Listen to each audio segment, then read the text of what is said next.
যখন শেখ হাসিনার ক্ষমতার চাপ তাদের উপর গেছে, তারা গর্তে ঢুকে গেছে, গর্তের থেকে আর বের হয়নি। এখন যারা সংস্কারের কথা বলেছে, এদের কারোর চেহারা আমরা দেখিনি, আর এদের অনেকে রাস্তায় ছিল। এরা এখন যারা বড় বড় কথা বলছে, এর বেশিরভাগ লোককে চেহারা দেখিনি আন্দোলন সংগ্রামে। আর এদের মধ্যে কেউ তো মাঝে মধ্যে চেহারা উঁকি ঝুঁকি মেরেছে, যখন শেখ হাসিনার ক্ষমতার চাপ তাদের উপর গেছে, তারা গর্তে ঢুকে গেছে, গর্তের থেকে আর বের হয়নি। এখন গর্ত থেকে বেরিয়ে আসছে। এখন তারা আমাদেরকে সংস্কারের দিচ্ছে, কি বলে, তালিম দিচ্ছে, সংস্কারের তালিম দিচ্ছে তারা আমাদের। আরে শেখ হাসিনা যাওয়ার আগে তো বাংলাদেশ, শেখ হাসিনা পরবর্তী বাংলাদেশ কি হবে এটাকে তো মাথায় রেখে আমরা সংস্কার প্রস্তাব দিয়েছি। হাসিনা পরবর্তী কিভাবে বাংলাদেশ চলবে, নতুন বাংলাদেশ আমরা করবো, এটাকে মাথায় রেখে আমরা সংস্কার দিয়েছি। আমরা নতুন করে শেখ হাসিনা যাওয়ার পরে সংস্কারের কথা বলছি না তো, আমরা সবাই মিলে এই সংস্কারগুলো আমরা করেছি।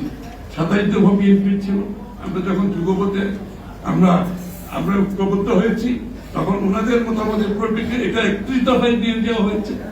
এবং 31 দফার সংস্কার বাস্তবায়নের জন্য আমরা যে আগামী নির্বাচন পরবর্তী জাতীয় সরকার গঠন করে 31 দফা বাস্তবায়ন করব, সেই কোথাও বাংলাদেশের মানুষের সামনে তুলে ধরা হয়েছে।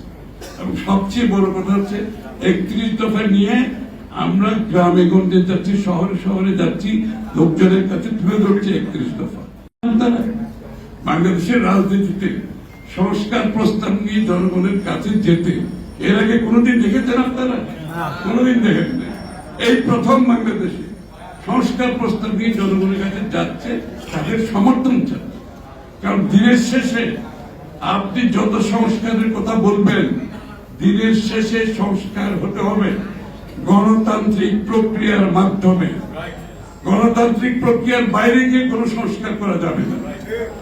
এখানে কাউকে নতুন মালিকানা আমরা দিই নাই, বাংলাদেশের মানুষের মালিকানা অন্য কাউকে মালিকানা দিই নাই, যারা আগামী বাংলাদেশের সংস্কার করবে।